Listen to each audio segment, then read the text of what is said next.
Hi everyone, it's Beth. Welcome back to my channel, or welcome if it's your first time visiting me. I have changed the name of the channel recently, so there will be a few changes around here, but we'll talk about that in another video. For right now, I just wanted to go into what some of my favorites have been from the month of July, and we're talking July 2023. And the first thing that I can think of is all of the time I got to spend floating and swimming with my wife Jolene in our pool, which is just an above ground, simple 12-foot Intex pool. So nothing fancy. It actually had been in my mother-in-law's basement for 12 years, and that's its own story. We won't go into that, but we resurrected it last year and this year again to spend some time in it, and it was so much fun. It was so much fun. We laughed, we floated around, we goofed around, and we got our dog Molly to swim for the first time. And the first time she hated it. The second time we put her in the pool, she liked it. And she's only been a couple more times, but I think it's finally starting to grow on her a little bit. So that has been definitely a highlight of the summer. And the next thing that I wanted to mention is something that I got from Breed's Grove, this is an Etsy shop, and it's run by Molly and Mark Reimer, and I wanted to show you, I got a couple of little figures for the altar. I'm going to try to see if I can get them to come into focus. One at a time is probably best. There we go. Let me get it actually in the camera. This is her moon story god, and I got it to represent Poseidon on our altar because she didn't have the sea god one in stock at the time, and they come in and out of stock according to when they're able to make them, but I want to pick up the sea god one at some point. But for now, I see this as being Poseidon. He's very connected with the moon as well, and I also see this as having to do with the Poseidon of the depths, so I love this. And let's see, the other one that I got is one that he actually requested, which is on her website as Nyx, and I don't know if you can see, but she's full of these sparkles, little sparkles, and I don't know whether she's Nyx to me. It remains to be seen who she is to me. She might be the star goddess. It all depends. Well, it's my dealings with having a goddess in my life is very much a work in progress and doesn't have any depth. It's not really pinned down yet at this point, but I do really love having this little figurine on our shrine for Poseidon. And then I also picked up from her this little portable finger labyrinth that it's made from wood, and you can kind of trace out the path to the center. And I've been having feelings towards Persephone and Ariadne recently, and they're very related, and maybe I'll go into that in another video. They're very related in ancient, very ancient Greek religion, archaic Greece, which is includes Crete, which is where the legend of Ariadne and the Minotaur comes from. And of course, the Minotaur has a Poseidon link through the Minotaur, who is actually a son of Poseidon, and Pasiphae, the queen of Crete.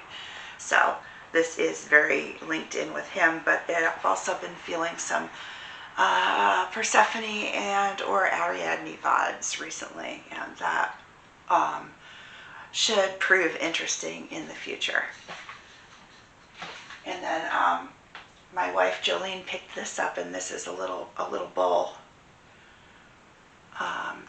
to represent it's one of Poseidon's sacred animals, and there is a festival that we observe in July for him called Running of the Bulls that coincides with the running of the bulls in, I think it's Pamplona, Spain, and it's a festival that's sacrificial in nature, to sit with his holy grief over the sacrifice of these beautiful, majestic animals in such a wanton fashion.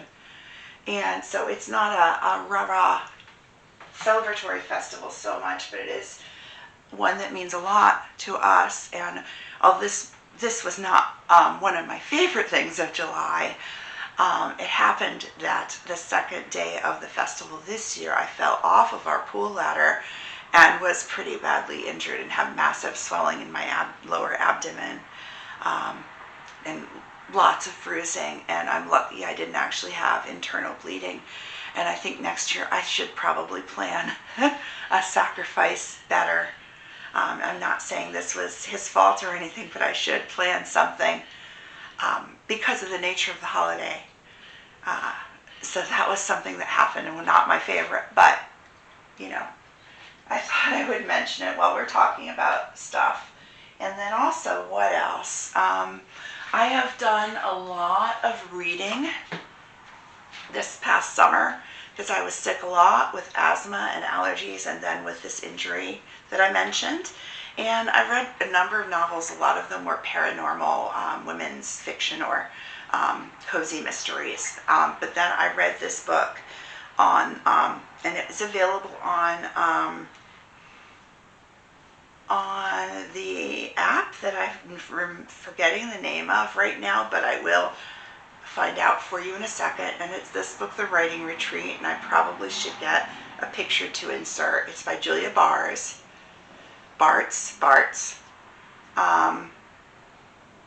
It's available on Scribed, and that's a subscription service where you pay a certain amount each month and you get to download all kinds of nonfiction and fiction books. And if you haven't checked it out, you probably should. This is not paid promotion. We just love it. There's a lot of fiction on there, and there's also a lot of the new witchy and pagan books show up there, and you can check them out. You can read the whole book. What I often do is read part of it and then decide if I want to own a hard copy of it. So this book, though, I want to mention in particular, this was I could not put it down novel. If you love suspense, it's about a writing retreat, as the title suggests, but it's very much a cat and mouse game between the person running the retreat and the attendees. And there's also some tension around the main character and her former best friend, and there's a little bit of self-discovery over her, the main character discovering that she is bisexual, but that's all in the background of this absolutely harrowing, hair-raising suspense situation that takes place at the retreat. So highly recommended if you like that kind of a book. And then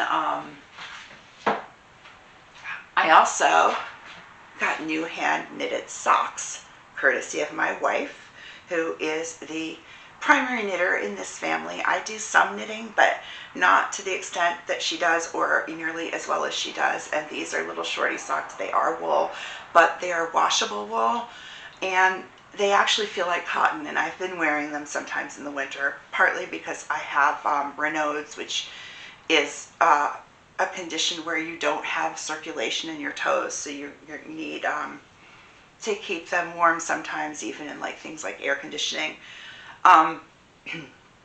But these are fabulous. I want to show them off, and the colorway. She gets her yarn at KnitPicks. At least she got this yarn at KnitPicks, and I absolutely adore this colorway. It makes me think of Thanksgiving and look forward to fall, which is my favorite time of year. And they're just so cozy. They're just so cozy and soft. And I wish everybody could feel them, but they're wonderful. I'm not sending you my socks so you can feel them. Let's see, what else? What else was on my list? This book. This is a book that I started reading on Scribed and decided that I absolutely needed to own, and I think that everybody who is involved with witchcraft or any sort of spiritual, pagan, any kind of really thing where you are online, or these types of things, these activities, doing magic, doing meditation, being involved with gods and spirits, they open you up on a level where you might not be aware, but people can sense it, and sometimes they just really don't like you. They have an instinctive dislike of you, and a lot of people have the talent to cast the evil eye without realizing it. But that doesn't mean that you have to just take it. You need, it's very important to defend yourself against it. And this is a really great book that came out recently. The author is Antonio Pagliarulo, and he is an Italian witch. At least I think he describes himself as a witch, but he is the son of Italian immigrants. And there is a lot of Christian material in here, but he really did a lot of research to show how the evil eye, show the history of it in a lot of different cultures. Judaism, various pagan cultures, Islam, through a lot of different countries. And then he suggests a lot of remedies for it, from amulets to spells. There's so much in this book. Baths, how to detect the evil eye in yourself or in others, prayers to ward it off, and he even tells you how to cast it yourself. So this is very valuable information. The book itself, because it has an eye on it, kind of functions as its own talisman, and that's partly what sold me on getting my own hard copy of it. Wonderful, highly recommended. Let's see, I didn't really do a lot with tarot or oracle decks throughout the month of July because I was sick so much, but I will be doing a video on the tarot and oracle decks I plan to be working with in the month of August. Let me just check my list and see if that was everything. No, there was one more thing. There was one more thing I wanted to mention, and that is the wild crafting that I did in July, that I did in July. And I have been wanting to work with herbs more for the past few years at least, probably going back more years than that. I have never really been an herb witch. That's been part of my fantasy self, and maybe it is still part of my fantasy self, but I decided this year I was going to try to do some wild crafting, and I was amazed at what I found just out in our local area. I got lots of mugwort. Let's just show you this real fast. I'm not going to show you all the jars, but this jar, which is just a used and very carefully washed out hamburger dill chips jar, is absolutely full of mugwort, and mugwort is my favorite herb. It is so useful. I've used it mostly for fumigation, purifying, and for tea before doing psychic work such as save and reading cards. There's a lot more uses for it than that too. I want to start doing some informational videos on some of the herbs that I use, but I also want to experiment with them first in various ways so I can show you guys. I want to do some crafting with them and then be able to show you what I did with them. So I got mugwort, I got yarrow, I got a little bit of mullein. I really wish I had gotten more, and there might still be some more out there that I can grab. And I got St. John's wort, and those are all some herbs that I want to experiment with. And then I was inspired by the Evil Eye book I got rue, hyssop, bay laurel, and rosemary, all of which were among the herbs that he suggested for making some of the protective things for the evil eye, one of which is an evil eye potion that I want to make. That is something that you should be using, that he suggests that you use before trying to detect the evil eye with someone else, or before trying to help them to turn back the evil eye. And that's not work that I have been doing yet or been called to do, but I want to have that potion anyway, and I figured that it could be useful for doing readings, tarot readings with people, just any situation where you're involving yourself psychically with someone else. Having yourself protected like that can be a really good thing. And so that's it for this particular video. I'm not sure what my camera is doing. I think it might have parsed this into 2 videos, and I'm going to have to edit them together. That's fine. That's part of my education that I need to do to start doing more videos going forward. That happened while I wasn't looking here. Anyway, I'm going to wrap this one up, and until next time, blessed be.